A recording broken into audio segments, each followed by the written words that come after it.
Baik, terima kasih. Terima kasih moderator atas kesempatan yang telah diberi. Assalamualaikum warahmatullahi wabarakatuh. Dewan juri yang terhormat dan rekan-rekan yang saya cintai dan saya banggakan, kami selaku tim pro sangat menyetujui mosi pada kali ini. Pemberian cuti sangat dibutuhkan untuk mendukung peran suami siaga. Kebijakan ini adalah langkah progresif untuk mengurangi kesenjangan gender di tempat kerja. Pemberian hak cuti untuk mendampingi ibu yang melahirkan merupakan hal yang positif, terutama bila berkaitan dengan fenomena sindrom baby blues yang dapat terjadi pada ibu setelah melahirkan. Sindrom baby blues dapat membuat ibu mudah marah dan khawatir berlebihan sehingga perlu ada pendampingan dari suami. Selain itu, ayah yang terlibat aktif dalam pengasuhan anak menjadi pribadi yang lebih matang. Secara sosial daripada yang tidak terlibat aktif. Sementara itu, anak yang dalam pengasuhannya melibatkan peran aktif ayah dapat lebih berkembang secara kognitif sehingga memiliki prestasi akademik yang lebih baik.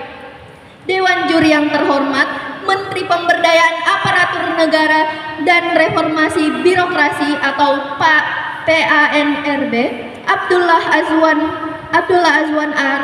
Anas mengatakan pemerintah menilai peran ayah sangat penting dalam pendampingan ketika sang istri melahirkan, termasuk saat fase-fase awal melahirkan. Selain itu, menurut PLT Kepala Badan Kepegawaian Negara atau BKN, Haryomo Duri Putranto, cuti bagi ASN laki-laki yang istrinya melahirkan sejalan dengan target pemerintah untuk generasi SDM berkualitas menyongsong Indonesia Emas 2045. Haryomo menjelaskan, bagi ASN pria yang istrinya melahirkan bisa mengajukan cuti dengan alasan penting berdasarkan lamanya perawatan istri. Selain itu, ASN pria yang mendampingi istri melahirkan masih merujuk pada ketentuan yang berlaku saat ini. Peraturan itu yakni Peraturan Pemerintah Nomor 11 Tahun 2017 JO, Peraturan Pemerintah Nomor 17 Tahun 2020 tentang Manajemen PNS dan Peraturan Pemerintah Nomor 49 Tahun 2018 tentang Manajemen PPPK serta Peraturan BKN Nomor 7 Tahun 2021. Terima kasih. Terima kasih. Demikian argumen dari pihak pro. Selanjutnya, pembicara pertama dari pihak kontra dipersilakan untuk memberikan argumennya mengenai mosi debat yang sudah diberikan. Waktu dimulai setelah pembicara berbicara. Pidato akan saya mulai dalam 3, 2, 1. Kami akui ibu bersalin memiliki kemungkinan untuk kena baby blues, tetapi perlu tim lawan ketahui bahwasanya perusahaan sekarang lebih membebankan hak cuti selama 12 hari. Masuk ke latar belakang saya, Dewan Juri catat bahwasanya kita setuju untuk memberikan cuti kepada suami siaga untuk mendampingi istrinya dalam proses pengasuhan anak bayi yang baru lahir, namun tidak dengan cuti berbayar. Mengapa? Karena cuti berbayar tersebut akan membebani perusahaan, di mana pemasukan akan berkurang karena misal ketika banyaknya karyawan yang cuti akibat mendampingi sang istri, namun pengeluaran perusahaan harus terus bertambah karena mereka harus dibayar. Ini tidak akan seimbang, Dewan Juri yang terhormat, dengan pemasukan dan pengeluaran, sehingga akan menyebabkan defisit anggaran, dan yang paling fatal ketika menyebabkan kerugian besar-besaran kepada perusahaan tersebut. Dewan Juri, mari kita lihat karakterisasi dari poin A yang yakni cuti berbayar. Cuti berbayar yang dimana Anda tidak bekerja namun tetap mendapat bayaran. Ada banyak alasan untuk menggunakan cuti berbayar. Salah satunya yang ada pada mosi kita pada hari ini yaitu pekerja laki-laki yang terlibat dalam pengasuhan anak yang baru lahir atau untuk menjadi suami siaga. Selanjutnya, saya akan memaparkan karakteristik dari poin B, yakni suami siaga. Suami siaga atau siap antar dan jaga istri selama suami bisa melakukannya. Suami siaga yaitu kewaspadaan suami untuk menjaga kesehatan dan keselamatan istrinya yang sedang hamil. Sampai dengan persalinannya, suaminya siaga senantiasa siap memberikan yang terkait untuk istri dan janinnya. Selanjutnya, masuk kepada argumentasi kami.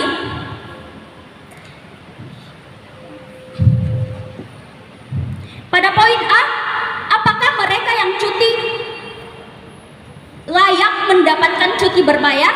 Pada poin B, perlu kita ketahui mengenai peraturan cuti. Dalam pasal 79 ayat 2 Undang-Undang Nomor 13 Tahun 2003 mengenai cuti, dalam hal ini cuti tahunan yaitu 12 hari kerja, dan ketika seorang akan mengambil cuti lebih dari hal ini, maka gaji karyawan tersebut akan dikurangi. Sekian argumentasi dari saya. Terima kasih. Pembicara pertama dari pihak kontra mintakan waktu 7 detik. Baik, kepada pembicara kedua dari pihak pro dipersilakan untuk menjelaskan argumen. Waktu dimulai setelah pembicara mulai berbicara. Saya selaku pembicara kedua tim pro akan melakukan argumen dalam 3, 2, 1. Assalamualaikum warahmatullahi wabarakatuh. Lagi dan lagi kami tetapkan bahwa kami menyetujui mosi perdebatan kali ini. Kebijakan cuti berbayar bagi pekerja laki-laki untuk terlibat dalam pengasuhan anak baru lahir bertujuan untuk memberikan kesempatan kepada ayah untuk berpartisipasi dalam pengasuhan anak sejak dini. Kebijakan ini biasanya disebut dengan cuti paternitas. Dengan adanya cuti berbayar, pekerja laki-laki dapat mengambil cuti tanpa khawatir kehilangan pendapatan. Sebelum memasuki argumen saya, izinkan saya membias argumen yang dikemukakan oleh rekan berpikir. Ia menyatakan setuju pemberian cuti, namun tidak layak jika bagi pekerja berbayar. Namun, peningkatan biaya karena harus membayar gaji karyawan yang sedang cuti dan juga perlu menggaji atau membayar pengganti sementara. Dengan ini menyatakan bahwa jika para pekerja membayar akan menguntungkan bagi ekonomi perusahaan. Sebenarnya, pemerintah Indonesia telah memberikan hak kepada setiap suami dalam proses mendampingi istri. Hal ini tertuang dalam Undang-Undang Ketenagakerjaan Nomor 3 Tahun 2003 pada pasal 93 ayat 4 huruf E. Undang-Undang Ketenagakerjaan menyatakan bahwa upah yang dibayarkan kepada pekerja atau buruh yang tidak masuk kerja karena menemani istri melahirkan atau keguguran kandungan. Setiap karyawan berhak atas hak cuti melahirkan selama 2 hari tanpa dipotong gaji. Beberapa negara bahkan menetapkan durasi cuti menemani istri melahirkan yang cukup lama. Seperti Norwegia memberikan cuti sebanyak 16 pekan, Swedia 10 minggu, dan Finlandia memberikan cuti sebanyak 7 pekan. Menyadari betapa pentingnya cuti melahirkan untuk suami menjaga istrinya, beberapa perusahaan di Indonesia mulai memberikan izin hal ini. Tentu tak hanya bermanfaat bagi laki-laki, tetapi juga baik dalam meningkatkan kualitas perusahaan. Manfaat utama dalam pemberian paternity leave jelas dalam membantu istri persalinan. Kondisi ini sangat baik untuk memperkuatkan ikatan emosional di antara keduanya. Sebagai pasangan, hubungan yang baik di rumah akan mengurangi masalah yang tidak perlu yang akan berdampak pada kinerja karyawan. Keterlibatan ayah sejak dini dapat membantu perkembangan emosional, sosial, dan kognitif anak. Anak yang memiliki hubungan dekat dengan kedua orang tuanya cenderung lebih percaya diri dan memiliki keterampilan sosial lebih baik. Kehadiran ayah selama masa awal kelahiran anak dapat mengurangi risiko depresi pasca melahirkan pada ibu seperti yang dikemukakan oleh rekan saya tadi, bahwa Kehadiran ayah selama masa awal kelahiran anak dapat mengurangi risiko depresi pasca melahirkan pada ibu, yaitu baby blues. Dukungan emosional dan pihak diberikan oleh ayah membantu meringankan beban ibu dalam merawat bayi. Implementasi cuti ayah yang luas dan efektif dapat memberikan dampak positif yang signifikan bagi individu, keluarga, perusahaan, masyarakat secara keseluruhan. Investasi dalam kesejahteraan karyawan melalui kebijakan seperti ini dapat menghasilkan manfaat ekonomi bagi perusahaan karena karyawan yang sehat dipersilahkan.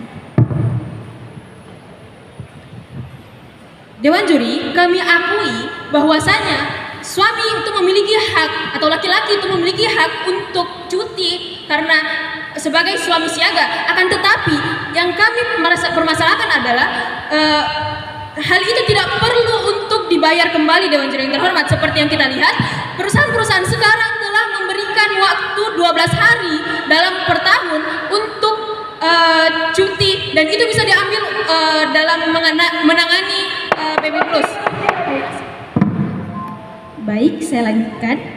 Anda mengatakan tadi akan merugikan bagi perusahaan, tetapi menurut di sini perusahaan mungkin menghadapi peningkatan biaya karena harus membayar gaji karyawan yang sedang cuti dan juga perlu membayar pengganti setara. Tetapi walaupun para cuti laki-laki ini membayar, akan pasti dikelola dengan perusahaan dan pasti akan kembali ke si cuti.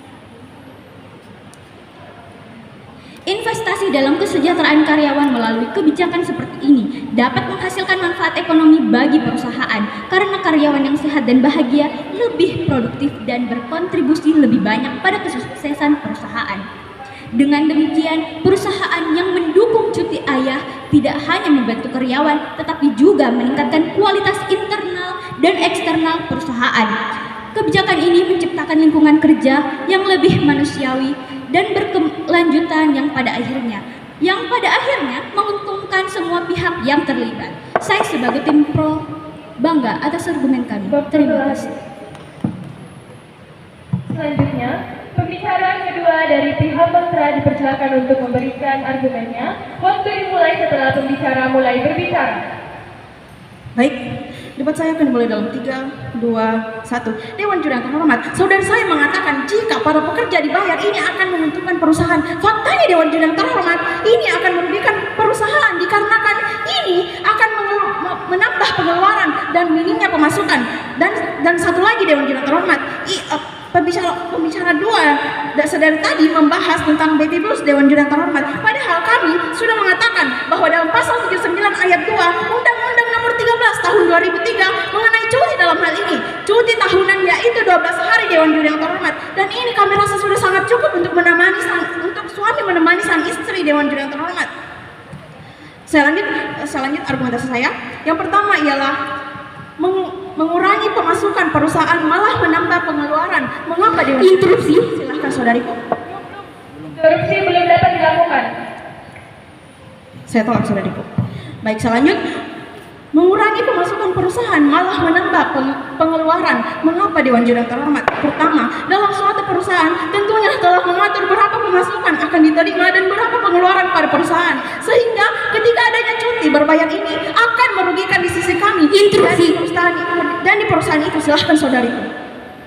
Sedari tadi pembicara kedua tim kontra menyebutkan bahwa cuti dibayar ini hanya berdampak kepada perusahaan karena mengeluarkan output perusahaan. Tapi cuti dibayar ini kembali kepada gaji karyawan sebagaimana disebutkan pada pasal 93 huruf 4 Undang-Undang Ketenagakerjaan menyatakan bahwa upah yang dibayarkan kepada pekerja atau buruh yang tidak masuk kerja karena menemani istri melahirkan atau keguguran kandungan, setiap karyawan berhak atas hak cuti melahirkan selama 2 hari tanpa dipotong gaji. Sekali lagi, tanpa dipotong gaji. Saya akan menjawab interupsi dari saudariku.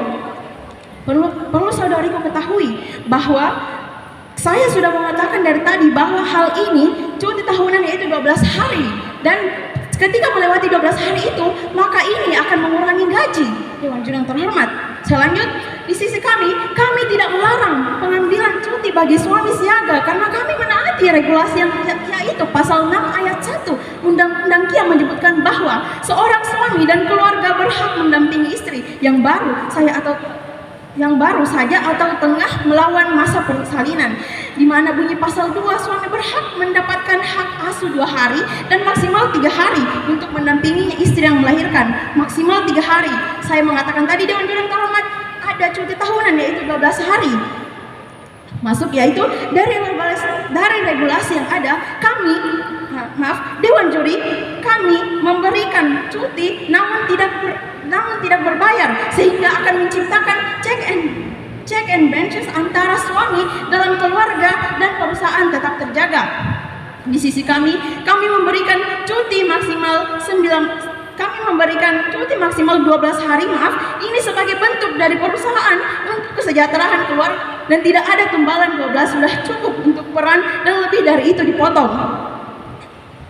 Dewan Juri yang terhormat, maka kami mendukung bahwa tidak apa-apa memberikan cuti untuk suami siaga tanpa harus ada bayaran seperti yang dilakukan Amerika Serikat kepada karyawan laki-laki untuk pekerja kantoran yang istrinya baru melakukan persalinan namun tidak memberi bayaran dalam hal ini yaitu cuti berbayar, karena hal ini seharusnya ditanggung oleh individu itu sendiri. Ketika dia memilih cuti tentu harus siap bahwa dia tidak akan digaji karena perusahaan tidak mungkin akan memberikan gaji jika karyawan tersebut tidak ada sumber pendapatan. Maka dana dari mana yang harus perusahaan pakai jika menerapkan cuti berbayar? Dewan Juri yang terhormat, catat, menurut data dari Pusat Analisis Kebijakan Dunia University of California, bahkan kebijakan ini tidak begitu efektif karena perusahaan akan menanggung beban kerugian. Dewan Juri yang terhormat, pada poin A, apakah mereka yang cuti akan mendapat cuti berbayar?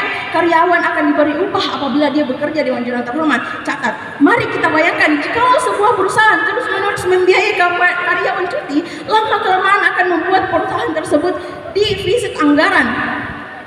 Bahkan yang paling parah sampai mengalami kebangkrutan. Mengapa Dewan Juri yang terhormat? Karena ketika pendapatan perusahaan berkurang, hasil kerja karyawannya namun harus dibebani dengan pembayaran gaji. Dewan Juri yang terhormat, poin B, perlu kita ketahui mengenai peraturan cuti yang telah saya dan pembicara satu kami telah ucapkan berulang-ulang dalam pasal 79 ayat 2 Undang-Undang Nomor 13 Tahun 2003 mengenai cuti. Dalam hal ini cuti tahunan yaitu 12 hari kerja, dan ketika seseorang akan mengambil cuti lebih dari hal ini maka gaji karyawan tersebut akan dikurangi. Kami percaya bahwa seorang ayah bisa memotong pertumbuhan anaknya, namun ketika memberikan bayaran terus-menerus justru akan memperburuk perekonomian perusahaan tersebut karena kebangkrutan perusahaan dapat berasal dari pengeluaran yang tidak terduga dan pendapatan yang kurang. Maka kita lihat beberapa perusahaan seperti Twitter yang menawarkan 20 minggu cuti berbayar, namun di sisi lain hal ini telah mengurangi pendapatan perusahaan tersebut sebesar 11,2%. Sekian, terima kasih. Selanjutnya, pembicara ketiga dari pihak pro dipersilakan memberikan argumennya. Waktu dimulai setelah pembicara mulai berbicara. Assalamualaikum warahmatullahi wabarakatuh. Shalom, Om Swastiastu, Namo Buddhaya, dan salam kebajikan rahayu. Perkenalkan, saya selaku pembicara ketiga tim pro ingin mengukuhkan argumen yang telah dikemukakan pembicara pertama dan pembicara kedua tim pro. Namun sebelum masuk ke poin argumentasi, izinkan saya untuk membidas terlebih dahulu argumen yang telah dikemukakan oleh pembicara kedua tim kontra, yakni cuti dibayar hanya merugikan perusahaan. Tapi sebagaimana jika cuti berbayar ini uangnya masuk ke perusahaan, pada pasal 93 ayat 4 huruf V Undang-Undang Ketenagakerjaan menyatakan bahwa upah yang dibayarkan kepada pekerja atau buruh yang tidak masuk karena menemani istri melahirkan atau keguguran kandungan, setiap karyawan berhak atas hak cuti melahirkan selama 2 hari tanpa dipotong gaji. Artinya jika cuti itu dibayar maka itu akan kembali kepada gaji karyawan, karena sebagaimana disebutkan pada pasal 93 ayat 4 huruf E ini, karyawan ini tanpa dipotong gaji apabila mengambil cuti berbayar. Masuk kepada poin argumentasi saya, hukum ketenagakerjaan adalah hukum yang mengatur hak dan kewajiban antara pekerja atau buruh dengan perusahaan yang dapat diklasifikasikan ke dalam Pertama, hal-hal yang berkaitan dengan pengesahan pendayagunaan tenaga kerja. Dalam hal ini mengupayakan tenaga kerja agar dapat berdaya guna bagi masyarakat. Kedua, hal-hal yang berkaitan dengan hubungan kerja yang timbul akibat adanya perjanjian kerja yang bersifat bipatrik dan hubungan industrial yang menimbulkan segitiga antara pekerja, pengusaha, dan pemerintah. Ketiga, hal-hal yang berkaitan dengan kesehatan seperti meliputi perlindungan yang meliputi perlindungan teknis agar pekerja atau buruh terhindar dari risiko pekerjaan.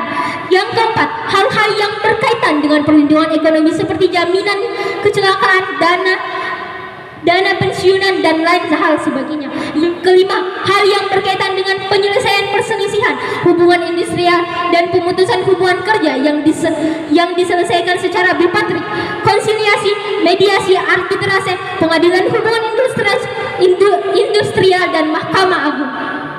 Penargumentasi yang pertama yakni Undang-Undang Ketenaga Kerjaan juga mengatur hak cuti untuk alasan penting melalui pasal 93 ayat 4 huruf E atas semua pegawai atau pekerja ini mendapatkan hak cutinya, dan hak cuti ini merupakan hak yang perlu didapatkan oleh seluruh pegawai kerja laki-laki karena ini merupakan hak.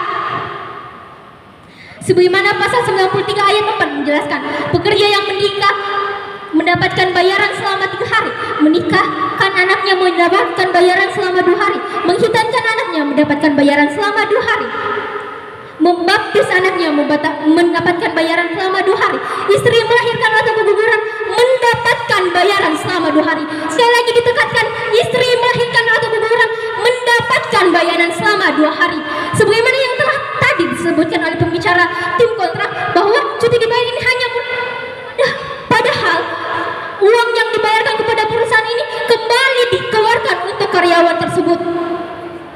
Yang kedua, ini mengurangi baby blues. Sedari tadi, secara diketahui jika seorang anak masih dalam kandungan ini memengaruhi apa yang kondisi emosional atau fisik anak ini yang akan ia dapatkan saat ia lahir. Itu hanya sebelum dalam kandungan, apalagi jika anak ini telah lahir ke dunia ini, justru orang tua ini memengaruhi kondisi emosional dan fisik kepada anak ini. Yang kedua, yakni adaptasi menjadi ayah. Sebagaimana diketahui, menjadi ayah itu hanya 1 kali seumur hidup. Jadi sebelum menjadi ayah, para pekerja laki-laki ini dapat mendapatkan cuti. Bagi menjadi ayah yang baik ini merupakan beberapa syarat atau beberapa kemampuan agar anaknya ini juga mendapatkan peran ayah yang baik. Dan peran ayah ini hanya 1 kali umur hidup, sehingga ayah harus memberikan hal yang terbaiknya kepada anaknya.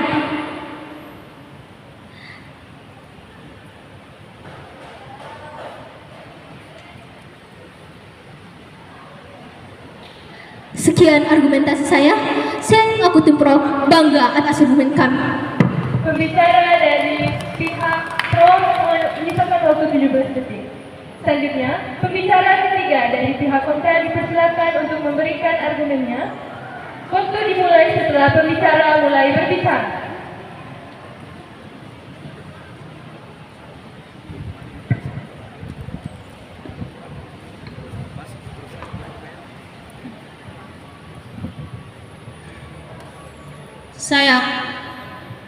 Saya akan mulai berbicara dalam 3, 2, 1.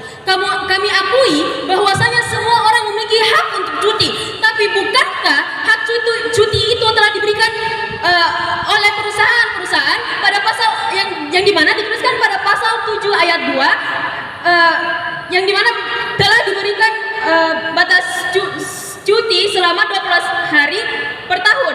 Dewan juri, bagaimana tim kontra, tim pro tidak memikirkan bagaimana dengan hak para perusahaan yang tertuliskan pada pasal yang menjelaskan bahwa perusahaan tidak memiliki kewajiban untuk menanggung cuti para pekerja. Dewan juri yang terhormat,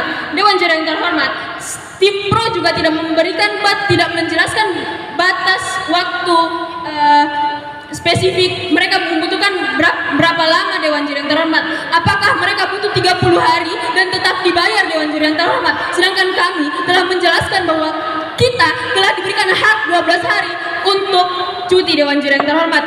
Dewan Juri yang terhormat, catat, faktor utama pendapatan perusahaan adalah hasil dari kinerja karyawannya.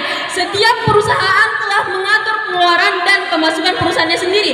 Perlu digarisbawahi bahwa kami setuju akan pemberian cuti bagi suami, tetapi dengan syarat pembayaran dalam hal gaji ini perlu diberhentikan Dewan Juri yang terhormat karena telah diatur oleh Undang-Undang Dewan Juri yang terhormat. Kami menyetujui untuk memberikan cuti, akan tetapi kami tidak menyetujui untuk memberikan pembayaran ketika mereka cuti, di mana tim pro juga tidak menjelaskan batas waktunya Dewan Juri yang terhormat. Apakah Dewan Juri yang terhormat, kami memiliki 2 poin, yang dimana apakah mereka yang cuti layak mendapatkan cuti berbayar? Dewan Juri yang terhormat, karyawan akan diberi upah apabila dia bekerja. Mari kita bayangkan, jikalau sebuah perusahaan terus-menerus membiayai karyawan cuti, lama kelamaan akan membuat perusahaan tersebut defisit anggaran Dewan Juri yang terhormat. Mereka mengatakan bahwasanya dengan itulah uang yang upah yang diberikan kepada karyawan akan kembali ke perusahaan Dewan Juri yang terhormat. Tapi bukankah dengan mereka cuti, itu artinya mereka tidak melakukan apa-apa atau tidak memberikan kontribusi kepada perusahaan? Bukankah itu tidak ada feedbacknya sama sekali untuk perusahaan Dewan Juri yang terhormat? Mereka selalu mengatakan bahwasanya perusahaan tidak memberikan hak, yang padahal kami sudah menjelaskan berkali-kali dari pembicara 1 hingga pembicara kedua, kami sampaikan bahwasanya kami telah memberikan hak cuti itu, tapi kami tidak setuju dengan pemberian hak cuti berbayar Dewan Juri yang terhormat. Yang kedua, perlu kita ketahui mengenai peraturan cuti Dewan Juri yang terhormat. Seperti yang kami katakan sekali lagi Dewan Juri yang terhormat, kami percaya bahwa seorang ayah bisa menopang pertumbuhan anaknya. Namun ketika memberikan bayaran terus-menerus Dewan Juri yang terhormat justru akan memperburuk perekonomian Dewan Juri yang terhormat, di mana mereka tidak berkontribusi sama sekali tapi meminta haknya untuk dibayar Dewan Juri yang terhormat. Bagaimana, saya tidak tahu bagaimana moral mereka bekerja Dewan Juri yang terhormat. Selanjutnya Dewan Juri yang terhormat, mari kita lihat berapa perusahaan seperti Twitter yang menawarkan 20 minggu cuti berbayar, namun di sisi lain hal ini tetap mengurangi pendapatan perusahaan tersebut Dewan Juri yang terhormat. Maka dari itu saya pertegas sekali lagi bahwasanya mereka tidak melihat bagaimana sisi kami, yang dimana kami telah memberikan haknya tapi mereka mereka tidak memikirkan hak kami Dewan Juri yang terhormat atau hak perusahaan Dewan Juri yang terhormat. Maka dari itu kami tidak setuju dengan cuti berbayar Dewan Juri yang terhormat. Dewan Juri yang terhormat, tim pro terus-menerus memberikan saran bahwasanya dengan memberikan bantuan, memberikan upah atau support untuk karyawannya, maka hal itu akan membuat mereka sejahtera dan makin memiliki usaha untuk berkontribusi pada perusahaannya. Tapi mereka tidak bertanggung jawab dengan argumentasinya Dewan Juri yang terhormat. Mereka tidak memberikan bukti dan fakta Dewan Juri yang terhormat. Apakah kami bisa menerima itu semua Dewan Juri yang terhormat? Sekali lagi, kami tidak melarang untuk karyawan cuti, tapi kami juga perlu melihat sisi perusahaan, di mana perusahaan tidak perlu membayar gaji mereka Dewan Juri yang terhormat, yang dimana mereka telah memberikan hak tapi tidak melihat kami Dewan Juri yang terhormat. Saya bangga jadi tim kontra. Selanjutnya sesi reply speech. Pembicara dari tim kontra dipersilahkan untuk memulai reply speech. Selama 2 menit dimulai saat pembicara mulai berbicara.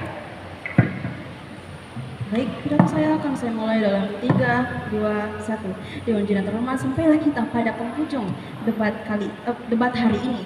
Perkenalkan, saya Sidanisa Putri selaku pembicara penyimpul yang akan menyampaikan 3 hal kekurangan lawan Dewan Juri yang terhormat. Yang pertama ialah, sedari tadi saudariku dari pembicara 1 hingga pembicara 2 terus membahas peran ayah. Padahal Dewan Juri yang terhormat, kami sedang membahas tentang cuti berbayar, dan kami menyetujui hal itu, menyetujui cuti Dewan Jurang Terhormat, namun tidak dibayar dikarenakan ini akan merugikan perusahaan. Lalu yang kedua, kami sedar tadi sudah berani bermain-main di beskes mereka dengan menyetujui cuti, namun tidak menyetujui cuti berbayar Dewan Jurang Terhormat. Namun mereka sama sekali tidak bermain-main di beskes kami, dan mereka hanya bermain di beskes mereka sendiri Dewan Jurang Terhormat, dan terus membahas tentang peran ayah, baby blues, dan lain-lain yang keluar dari mosi Dewan Jurang Terhormat. Lalu untuk saudariku dari tim Pro, bukankah tim kami tadi sudah mengatakan bahwa perusahaan sudah memberikan cuti selama 12 hari? Apakah itu tidak cukup buat menemani istri yang bersalin? Lalu yang kedua, bukankah anggota Komisi 2 DPR Fransik Pan Musbadi Gaus mendukung cuti tetapi memiliki batas waktu, yaitu mengambil cuti selama batas waktu yang ditentukan oleh perusahaan dan tidak lebih? Dewan Jurang Terhormat,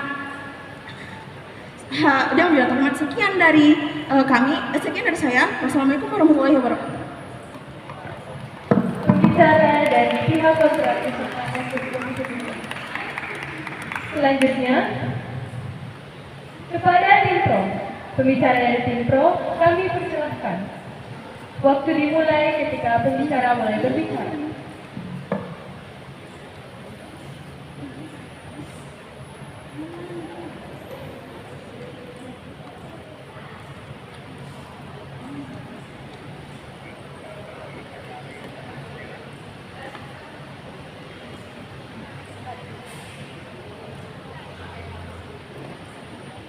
Saya selaku pembicara kedua akan membacakan closing statement dalam hitungan 3, 2, 1. Pemberian hak cuti untuk mendampingi ibu yang melahirkan merupakan hal yang positif. Sebelum memasuki kesimpulan, izinkan saya membidas argumen yang dikemukakan oleh rekan berpikir. Ia selalu berputar-putar pada argumen cuti setahun, 12 hari, menitik beratkan 12 hari di cuti tahunan. Namun persalinan tidak menentu dari cuti tersebut karena persalinan istri tidak mengacu pada cuti ayah. Cuti 12 hari tersebut ditentukan perusahaan. Seperti dalam pasal 81 angka 25 Perpu Cipta Kerja Undang-Undang Ketenagakerjaan yang memberikan hak kepada pengusaha atau pekerja sebagaimana yang dimaksud di ayat 3, diatur perjanjian kerja, peraturan perusahaan atau perjanjian kerja bersama, yang artinya ketentuan pengajuan cuti tahunan secara mendadak bergantung pada perjanjian kerja, PP atau PKB tempat kerja yang bersangkutan. Misalnya dalam hal ini telah disepakati bahwa pengajuan cuti harus dengan pemberitahuan minimal 2 pekan sebelum atau terkait ketentuan berapa lama pengusaha harus menanggapi permintaan cuti. Bahkan kita tidak mengetahui kapan dan tepatnya persalinan berlangsung. Jadi saya sebagai tim Pro sangat menyetujui mosi perdebatan kali ini karena Dewan ini mendukung kebijakan cuti untuk suami siaga.